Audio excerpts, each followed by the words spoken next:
Tov. Alors, à l'approche de cette fête de Sukkot, ou à l'approche où on est en plein dedans, il y a un aspect de la fête de Sukkot qui est, qui n'est pas tout le temps, on va dire, auquel on ne porte pas beaucoup d'attention. C'est l'aspect de ce qu'on appelle la chaverut, l'amitié. L'amitié. Le concept d'amitié dans la Torah, chez les Chachamim, c'est un concept assez présent. C'est pas, on a tendance souvent à penser l'amitié comme une option, comme quelque chose qui n'est pas évident et que, bon, bah, si ça se présente, alors tant mieux, sinon, bah, tant pis. Mais en vérité, l'amitié, c'est quelque chose d'essentiel, c'est-à-dire d'absolu. C'est quelque chose qui est indispensable à l'être humain. Et donc à ce qui est la construction d'un homme. Sans amitié, l'homme ne peut pas s'accomplir. Au point que nos sages vont nous dire que En Torah niknet ela mitoch habura. La Torah ne s'acquiert que dans l'amitié, c'est-à-dire dans un groupe, dans cet échange d'amitié, dans ce rapport à l'autre.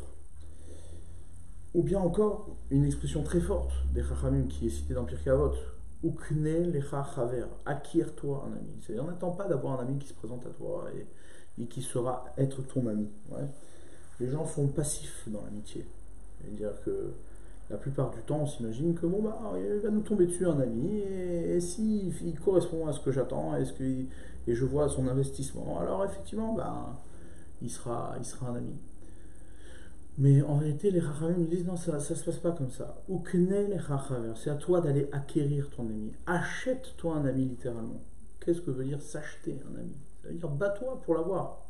C'est à toi de l'acquérir, c'est à toi d'aller le chercher et de le payer très cher.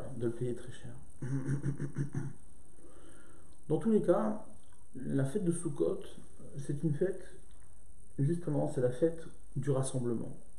C'est la fête de l'unité. C'est une fête qui n'inclut pas simplement comme un nuit son semblant, mais même le monde entier. C'est-à-dire que pendant la fête de Sukkot, tout le monde, toutes les nations venaient sacrifier leur sacrifice au Beth Amikdash. Tout le monde était convié au Beth Amikdash, et pas simplement le peuple juif, mais également les nations qui voyaient de manière très claire et évidente, ouais, que la centralité de la création, c'était Israël et son Beth Amikdash, là où Akadosh Baruch Hu se manifestait. Et donc ils amenaient un korban de sacrifice. C'est un moment où le monde entier se retrouvait, être concentré vers son centre. Ouais, vers son centre. C'est ce qu'on appelle la dimension d'amitié. On va essayer de définir la notion d'amitié dans son sens large et dans son aspect profond, dans sa dimension la plus profonde que l'on peut comprendre, que l'on peut atteindre. Akadosh Baruch Hu a créé un monde, ouais, comme c'est marqué, Aïn ro'a ve'ozen shomat, ouais, un œil qui regarde et une oreille qui écoute. L'œil qui regarde, ouais, vient d'emblée nous dire, ouais, vient d'emblée nous poser le fait que tous les éléments de la création sont séparés et qu'on est séparé de son créateur. Le créateur crée une créature, Akadosh Baruch Hu a créé le monde, a créé les hommes, a créé chaque créature de manière séparée de lui. C'est-à-dire de telle manière à ce qu'il puisse, ouais, être regardé, ouais, par Akadosh Baruch Hu. C'est-à-dire avec un œil qui regarde. Et donc, nous avons le sentiment d'être séparés. Cette séparation implique l'effort, implique un effort de chibour, un effort pas de réconciliation, mais de chibour, de liaison. C'est-à-dire que l'homme est créé séparé pour qu'il fasse l'effort de se lier à Akadosh Baruch Hu. Et en vérité, on n'est pas simplement séparé d'Akadosh Baruch Hu, on est séparé de tous les éléments de la création. Chaque chose se présente comme ayant son propre makom, son propre espace, son propre lieu, ouais, son propre environnement. Il n'existe pas deux choses qui se confondent dans le même espace. En echad davar she'en lo makom, nous disent nos sages. Il n'y a pas une seule chose dans la création qui n'a pas son makom, qui n'a pas son espace, son lieu à lui propre. Du coup, on ne peut pas empiéter sur le lieu de l'autre. Pour devenir ami, il faut créer, justement, il faut avoir cet effort de ce qu'on appelle un ribour. Le ribour, la connexion, ribour, le mot ribour, hein, liaison, connexion, provient du mot chaver, l'ami. Maintenant, l'acquisition d'un ribour, le ribour ne peut se faire que par le biais de ce qu'on appelle un kéli, c'est-à-dire le kéli du da'at, de la connaissance. La connaissance, le da'at. Comme c'est marqué dans la Torah, on voit que le mot da'at est utilisé pour parler de ribour, de liaison. Par exemple, Vayeda et Chava Ishto. Adam a connu sa femme, il est parti avec sa femme, il s'est lié avec sa femme. Donc le terme da'at, le terme connaissance, est un terme qui signifie liaison. Connaître, c'est en vérité se lier à la chose au point de ne plus s'en défaire. C'est-à-dire que son existence est engagée dans la connexion de cette chose. Connaître véritablement, être yodéa, connaître véritablement, c'est découvrir la chose qui est séparée de moi et de l'intégrer à ma connaissance au point que si je remettais en cause son existence, je remettrais ma propre existence en question. C'est découvrir la réalité de l'autre, découvrir la réalité des objets séparés, des créatures séparées et l'intégrer à soi dans son existence à un tel point que tu ne peux plus t'en défaire. Ton existence est liée à cette chose-là. Ça, c'est ce qu'on appelle le da'at et c'est ce qu'on appelle l'amitié, Raverut. Ouais. Une amitié ne peut pas être mise sous condition. C'est-à-dire, quand on parle d'amitié, Raverut, c'est qu'on a justement acquis ce qu'on appelle le da'at, la connaissance de l'autre. Et cette connaissance de l'autre ne peut plus se défaire de l'autre, parce que si elle se défaisait de l'autre, eh bien sa propre existence serait mise en danger, serait mise en question.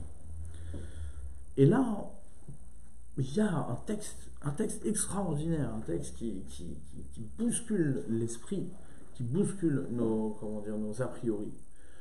Il y a une histoire qui est ramenée dans la Gemara dans Shabbat. La Gemara dans Shabbat ramène une histoire incroyable. Un guerre, un goy qui se présente à Shammai en premier lieu, et qui va le voir et qui dit voilà, j'ai envie de me convertir. Et il dit ok, pas de problème. Il dit mais je veux me convertir à condition que tu m'apprennes toute la Torah entière sur un pied. Donc Shammai, qu'est-ce qu'il fait? Il dit ah ouais, tu vas prendre la Torah entière sur un pied. Et il dit allez, dégage. Il a pris un bâton et il a commencé à le poursuivre pour le frapper. Pourquoi cette réaction? Parce qu'il y avait un bisaïon, c'est-à-dire une humiliation de la Torah. Tu crois que la Torah c'est quelque chose que tu peux contenir à travers une compétence quelconque, ou un savoir quelconque. Et tout ça sur un pied, c'est-à-dire que tu es complètement décalé de la réalité de la Torah et de ce qu'implique une conversion, évidemment. Donc, Shammai, qu'est-ce qu'il fait? Sa réaction rigoureuse, au reflet de ce qu'était, ouais, de ce que incarne, ce que demande ce goy-là. Mais ce qu'il fait, il le renvoie. Il vient chez Hillel et il lui dit la même chose, apprends-moi toute la Torah sur un pied. Et là, Hillel, qu'est-ce qu'il fait? Il le convertit et il lui dit écoute, il lui donne un enseignement. Il lui dit ma shesanu alecha alta aselecha verecha. Ce que tu détestes, ce qui est détestable pour toi, ne le fais pas à ton ami. Ce qui est détestable pour toi, ne le fais pas à ton ami. Et là, on est complètement perdu, étonné. On dit, mais attends, qu'est-ce qu'Hillel a révélé de si extraordinaire? En quoi Hillel a solutionné le problème de ce gars qui veut se convertir et qui pense pouvoir acquérir la Torah et qui se fait une idée de la Torah qui est complètement fausse en pensant qu'elle est limitée aux capacités d'un homme et à faire le guignol sur un pied pour pouvoir prendre toute la Torah. Qu'est-ce qu'il a en tête et en quoi cet enseignement-là donne accès à toute la Torah et préserve justement la Torah? Alors certains vont lire cette Gemara-là, bien entendu, comme à notre habitude, c'est-à-dire toujours de manière approximative, et bien entendu dans le sens qui nous arrange déjà bien en amont avant de découvrir l'enseignement de Hillel. On va penser que effectivement la Torah est humaniste, c'est un discours humaniste qui est là et qui accueille tout le monde, la bonne volonté de celui qui veut intégrer le peuple juif, etc. Mais en vérité, on connaît Hillel par ailleurs. Hillel ne s'est pas révélé qu'à cet endroit-là, et on sait très bien qu'il était rigoureux sur les conversions et qu'il n'était pas du tout dans une démarche humaniste et à l'ouverture des conversions. Des conversions qui ne veulent rien dire. Donc, qu'est-ce qui se passe ici? Qu'est-ce qu'il dit? Donc, il faut prendre les choses au sérieux. Voilà, c'est-à-dire, il faut prendre les choses au sérieux et entendre qu'en vérité, l'enseignement de Hillel a révélé un enseignement qui donne accès à toute la Torah entière. Ouais, c'est ça qu'il faut comprendre ici. Ce qui est détestable pour toi, ne le fais pas à ton ami. Bon, alors on va essayer de comprendre. On va voir quelle est la profondeur de cet enseignement, en quoi elle nous donne accès à toute la Torah entière. Lorsqu'on approfondit, lorsqu'on regarde, on dit, mais attends, pourquoi Hillel a pris comme référence ce qui nous est détestable? Pourquoi il n'a pas pris plutôt comme référence ce que l'on aime? En général, qu'est-ce qu'on fait? L'amitié, c'est quoi? C'est donner à l'autre ce que l'on apprécie. C'est-à-dire, toutes les choses qui me sont bonnes, j'essaie de les communiquer à l'autre, de les faire déborder à l'autre. Ouais. C'est une manière aussi d'être ami et de servir l'autre. Mais là, il dit quelque chose de très très important. Il dit non. Il ne te dit pas ce que tu aimes, fais-le à l'autre. Il te dit Machesanou yalecha, ce qui t'est détestable, ne le fais pas à ton ami. Donc il est dans ce qui est la retenue. Ouais, et il prend comme référence, comme point de référence, c'est-à-dire comme point de référence ce qui t'est détestable. C'est-à-dire tu démarres à partir de ce qui t'est détestable. Tu démarres pas à partir de ce que tu aimes, mais tu démarres à partir de ce qui t'est détestable. Et là,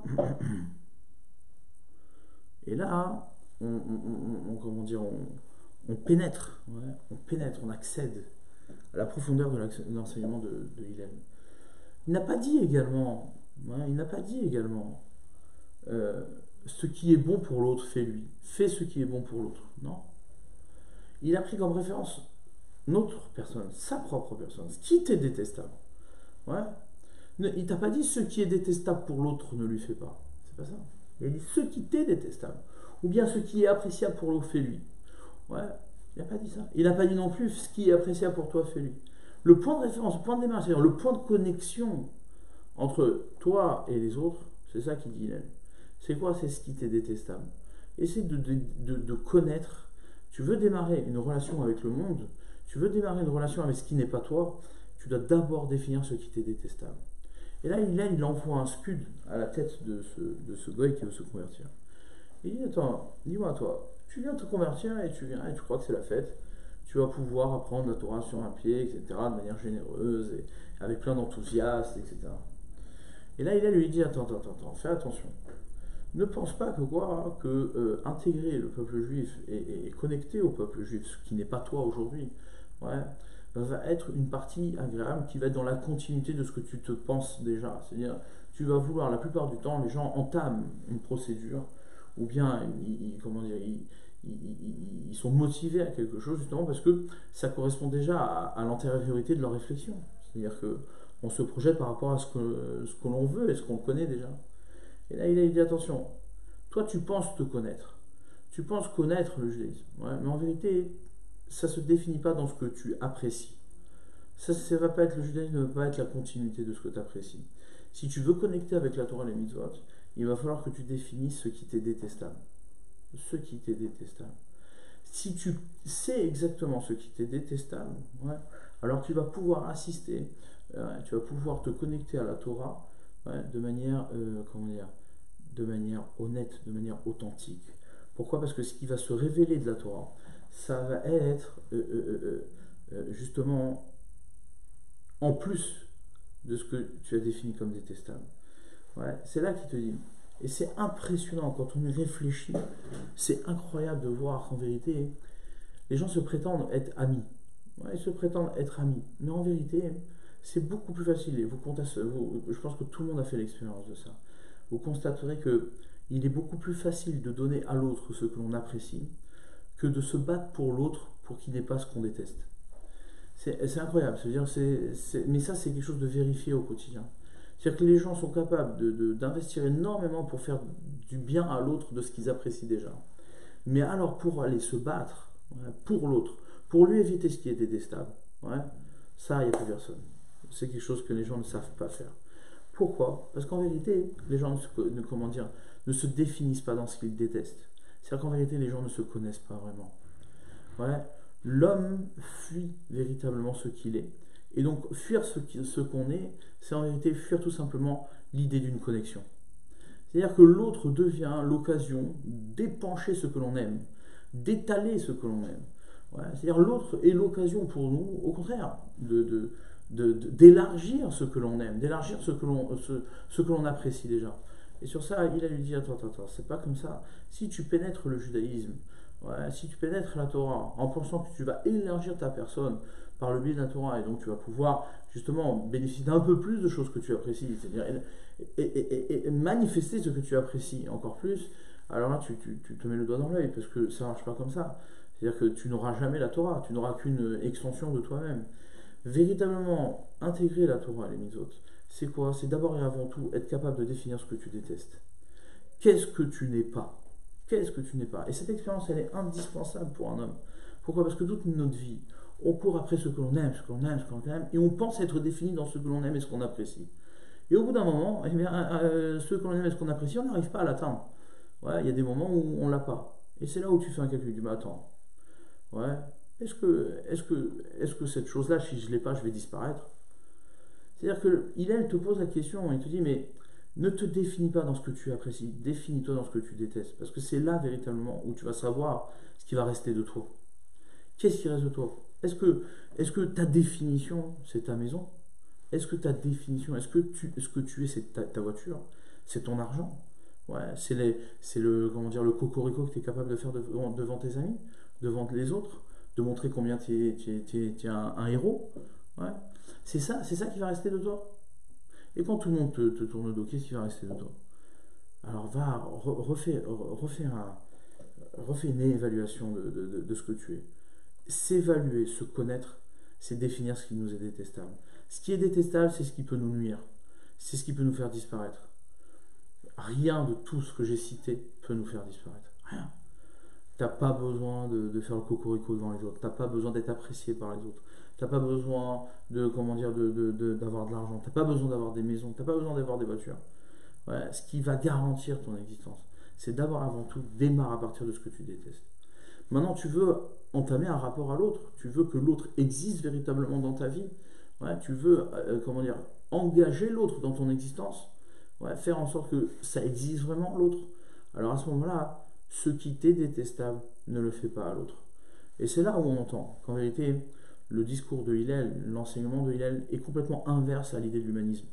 Ouais, l'humanisme, c'est l'hypocrisie de la bienveillance. C'est-à-dire projeter ce que l'on apprécie sur les autres pour pouvoir créer une domination de ce que l'on aime. Ça, c'est l'humanisme. L'humanisme, dans sa définition, c'est-à-dire celle qui prend naissance au pied de montagnes, d'accord, et qui voilà, c'est l'humanisme dans sa définition. Je parle de l'humanisme de ceux qui connaissent ce qu'est l'humanisme, pas celui qui, imaginé et est folklorique dans la tête des gens, les gens ne connaissent pas ce qu'est l'humanisme. La définition de l'humanisme, ouais, dans sa source, dans son origine, ouais. L'humanisme, c'est ça. C'est l'hypocrisie de la bienveillance, ouais, qui cherche ni plus ni moins qu'à étendre ce que l'on aime pour faire en sorte d'avoir le maximum de repères de soi autour de soi. Ouais. Là, il vient détruire complètement cette idée-là. Il dit non, ça ne se définit pas comme ça. La véritable amitié, le véritable souci de l'autre, c'est surtout faire l'effort et se battre pour que ce que l'on déteste n'arrive pas à l'autre. Et c'est ça que nous dit Rabbi Akiva. Zeklal Gadol Batorah. Les gens pensent, quand ils lisent Rabbi Akiva, ils disent oui, de l'amour, rien à voir. Ve'afta lereacha kamocha. Tu aimeras ton prochain comme toi-même. Qu'est-ce que veut dire comme toi-même? Ça veut dire comme toi-même. C'est quoi comme toi-même? Ce qui t'est détestable. Aime l'autre dans ce que tu détestes. C'est-à-dire l'amour que tu vas donner à l'autre va être dans ce combat, dans cet effort de lui éviter ce que tu détestes. Et ça, véritablement, c'est une vraie connexion. C'est ça, une vraie amitié. Se battre pour que l'autre n'ait pas ce que tu détestes. Parce qu'en vérité, ce qui fait l'universel de l'homme, c'est ce que l'on déteste. Ce que l'on aime ne peut pas créer l'universel, ne peut pas créer un rapport social. C'est un rapport social d'hypocrisie. Un rapport social d'hypocrite. Ouais. Si tu définis l'autre dans ce que tu apprécies, c'est un rapport social d'hypocrite. Pourquoi c'est pas universel? Parce que c'est pas ce que tu es. Parce que dans ce que tu aimes, il y a plein de choses que tu ne sauras jamais.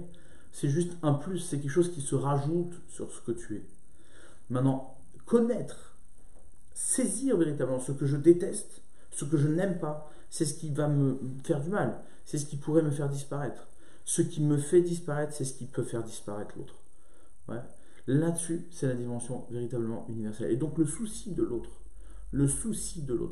passe par le souci de connaître ce qui m'est détestable pour pouvoir savoir qu'est-ce qui sera détestable pour l'autre. Ouais. Parce que on pourrait dire, oui, bon bah c'est égoïste parce que tu le définis que par rapport à ce que tu détestes et tu sais pas ce que l'autre il déteste. Qui dit qu'il déteste la même chose que toi? Mais pas du tout, parce que définir ce qui est détestable, ouais, c'est pas simplement se contenter de définir ce que je n'aime pas. Les gens associent le fait de découvrir ce qui est détestable à ce que je n'aime pas, à ce que je n'apprécie pas. C'est complètement rien à voir. Ce qui est détestable, c'est ce qui fait disparaître la personne, ce qui fait disparaître notre propre existence, ce qui peut nuire à notre existence. Ce qui nuit à notre existence nuit forcément à l'existence de l'autre. Pourquoi? Parce que tu prends le point qui est, comment dire, qui est l'existence. Or, faire exister l'autre, c'est faire exister l'autre dans son existence à soi. Bishvili nivra olam, le monde a été créé pour moi. C'est-à-dire prendre la conscience de l'autre, c'est faire déborder, c'est-à-dire c'est faire exister l'autre. C'est faire exister l'autre. Le faire exister, c'est se soucier que ce qui m'est détestable ne lui arrive pas, pour pas que lui aussi puisse disparaître. Lorsque j'ai le souci de ma personne, alors j'ai forcément le souci de l'autre. D'accord? Sinon, l'autre n'existe pas pour toi.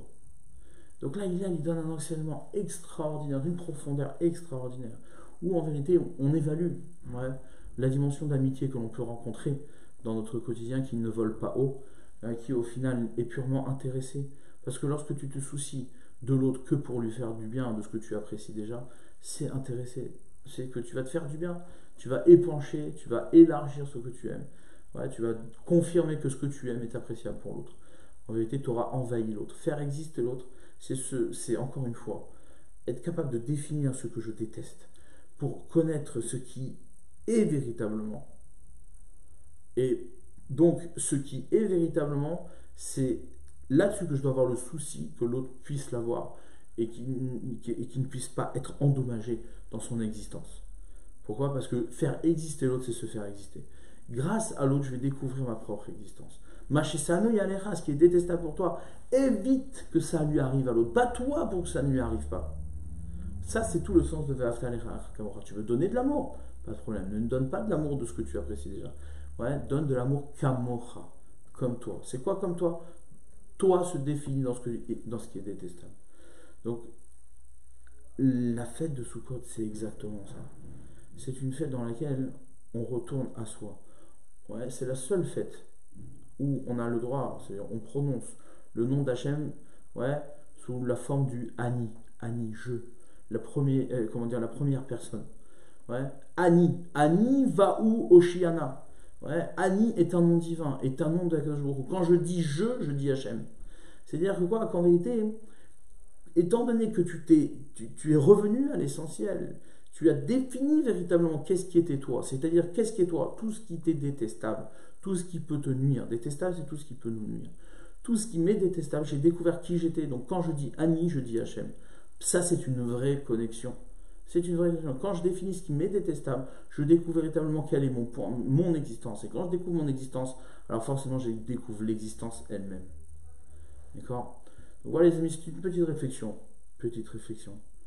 qui me semble être très importante, sur laquelle il y a énormément d'efforts à faire. La plupart, mais c'est très rare de rencontrer un vrai ami, très rare.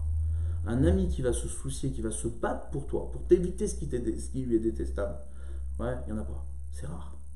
Tu vas avoir beaucoup d'amis qui vont te donner, qui vont te faire du bien, mais se battre pour pas qu'il t'arrive quelque chose qui lui est lui-même pour lui détestable, c'est très rare.